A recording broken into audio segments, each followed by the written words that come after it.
For the past couple weeks, I've just been talking about the Disney news or other topics. I really haven't talked about Disney food that much. So, in true Disney Rod fashion, today and also for the next upcoming weeks, I'm going to be talking about Disney food because I want to start a brand new mini vlog series titled The Best Places to Eat at ...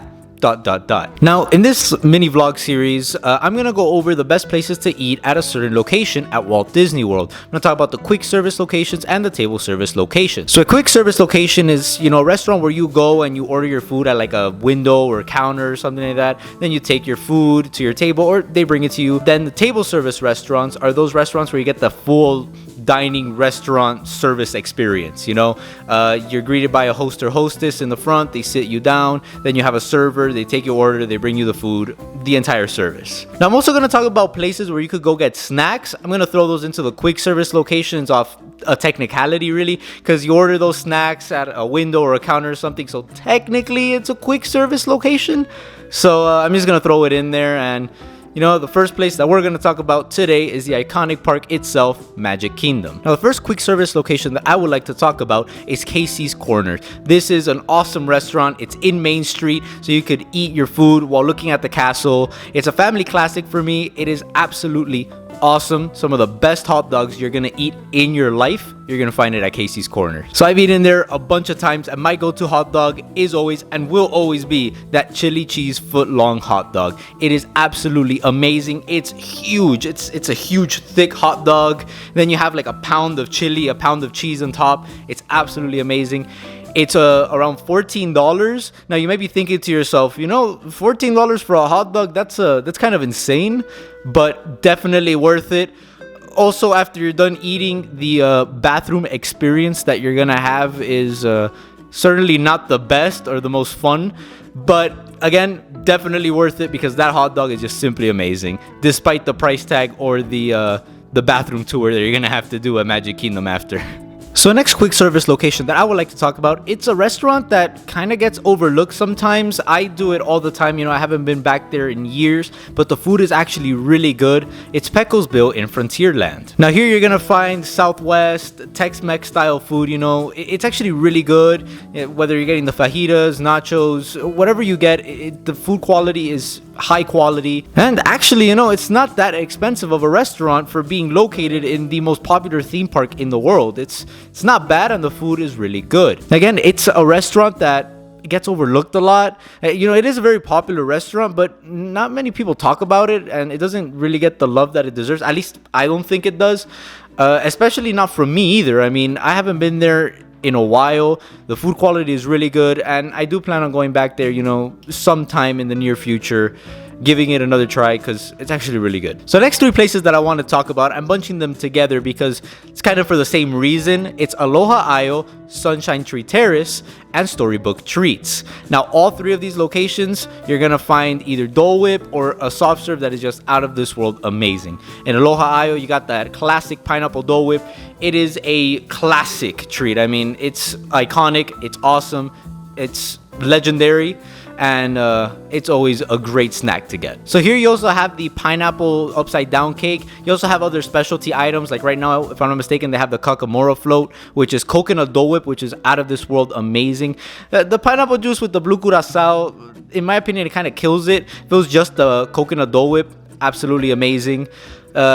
In the past, they've also had the Hey Hey Cone. I really missed that one. It was awesome. Then you move on to Sunshine Tree Terrace. Here you're gonna have that classic, iconic citrus swirl as well. Actually really good. And then you also had other specialty items. Like the last time that I was there, I had the I Love You float, which I absolutely loved. It was absolutely amazing. It had Pop Rocks on top. I consider Pop Rocks to be like the most interesting candy in the world because those things just explode in your mouth, and it just kind of it's an interesting, exciting experience, And then in Storybook Treats, you have the king of all floats on Walt Disney World property, the Peter Pan float. Here you're gonna have lime Dole Whip on top of Sprite. It is absolutely amazing. The lime soft serve, it's not a very strong lime taste. I do love lime taste. I love everything lime. Key lime pie, my favorite pie of all time. So it's actually not that strong of a lime taste. It's actually really sweet. But then you mix that in with the Sprite. It's absolutely amazing. It's remarkable. And it is actually really refreshing on a hot summer day. I highly recommend it. Just try it. Trust me, you won't be disappointed. And last but certainly not least, you have the Plaza Ice Cream Parlor in Main Street. Again, you could get some amazing ice cream, some of the best ice cream you're gonna find on Walt Disney World property. Sit down at a table and just look at Cinderella Castle while you're eating. It's absolutely amazing. There they have a brownie sundae, all right? It's a huge brownie with like 10 gallons of ice cream on top, whipped cream, hot fudge, a cherry on top. It's absolutely remarkable. 2 people need to eat that because it's just way too much for one person. Although I wouldn't judge you if you tried, because I would. It's absolutely amazing. But I do not suggest getting it before going to lunch or dinner because you will not be able to eat after, trust me. So before we move on to the table service section, I wanted to give an honorable mention. Be Our Guest breakfast and lunch. So for dinner, Be Our Guest has that prefixed menu and it is considered a signature dining location. But for breakfast and lunch, it was considered a quick service restaurant, right? You would order your food at a counter, they would bring it to you. It was actually really good. I mean, there for lunch, they had a French dip sandwich that was amazing. And then for breakfast, they had like that charcuterie board with amazing brie cheese and orange marmalade. Amazing. But when Be Our Guest reopened after Magic Kingdom reopened because of the coronavirus closures and all of that, they changed it, right? They got rid of breakfast altogether and then they changed lunch for that prefix menu that you could find at dinner. So that quick service at Be Our Guest doesn't exist anymore, which kind of breaks my heart. I absolutely loved it. And just being able to eat inside Be Our Guest. Now, there are some omissions from my quick service list, like Columbia Harbor House, Pinocchio Village House, restaurants like that. Restaurants that I really haven't gone to that much or haven't gone at all. I mean, I think I went to Columbia Harbor House once a long time ago. I don't think I've ever been to Pinocchio Village House ever, but these are restaurants that I would like to look into in the future. Maybe some crack my list and make it into here, but until then, this is my list for quick service restaurants. Now, let's move on to table service restaurants, and I only have one here. It's Skipper's Canteen in Adventureland. Now, Skipper's Canteen is an absolutely amazing restaurant. I don't think it cracks my top 10 list, but I do consider one of the better restaurants on Walt Disney World property. The food is amazing, the service is awesome, and the atmosphere, I mean, it's like riding Jungle Cruise with food, so that's just a plus plus always. And the food is also out of this world. For appetizers, I tried the shumai and the cachapas.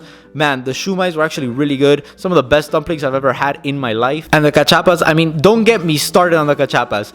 I technically didn't order it. It was my dad. I ordered the shumai, but sometimes you just gotta listen to my dad because he knows a little bit more about food than I do, so I sometimes have to listen to him, and I should have listened to him on this one. All right, the cachapas, man, you have an arepa, which is a corn pancake. That's always how I describe it. It's just a corn patty, really good. And they throw pulled pork on top of that. It is just absolutely amazing. It was one of the best appetizers that I tried when we went with the deluxe dining plan, and I do highly recommend it. And for your main entree, I do recommend getting that Dr. Falls signature steak because it is absolutely amazing. The steak itself is amazing, but I kind of made a mistake the last time that I was there. I substituted all the sides for French fries. I mean, steak and fries, that's just like a classic combo. But when I read the description of all the things that came with it, there are some things that kind of threw me off. But I did read that it came with a red wine sauce. Now, me, I'm a huge fan of red wine reduction sauces. And so I made the mistake of getting rid of all of that. The steak was absolutely amazing, and the next time that I go, I'm definitely getting it with everything that it comes with that red wine sauce, and I think that's just going to elevate its taste, and it's just going to take an even higher recommendation from me than it already does. Now, that is it for my list. Now, there are other table service restaurants in Magic Kingdom that I've heard good things about, but that I personally haven't been to. The first one is Be Our Guest Dinner. It's an iconic restaurant. I mean, it's one of the more popular restaurants right now in Walt Disney World. I've never gone for dinner. I've gone for breakfast and lunch when it existed, but that is going to change this vacation, this December. Me and my family, we already have plans to go for dinner, so I'm going to give it a try. Another restaurant that I haven't been to that me and my family are going to go to in December, it's Liberty Tree Tavern. Now, two things caught my attention here in Liberty Tree Tavern. First off, all you care to enjoy. When you could eat all the food that you want, I mean, that's enough of a selling point to get me to go, honestly. And second off, I consider myself a very patriotic person, so when you label your main entree thing Patriots Platter, I mean, this restaurant was made for me, honestly. It really was. So I'm excited for it. I've heard good things about it, and I'm actually very excited. So this list just has restaurants that I consider the best places to eat at Magic Kingdom based off of my personal experiences. But let me know in the comments below what you think about my list and if I missed any of your favorites. I would love to hear from you. Also, if you enjoyed today's video, smash that like button and hit subscribe. I upload a brand new video every Wednesday. Thank you for being part of the Disney family, and see you real soon.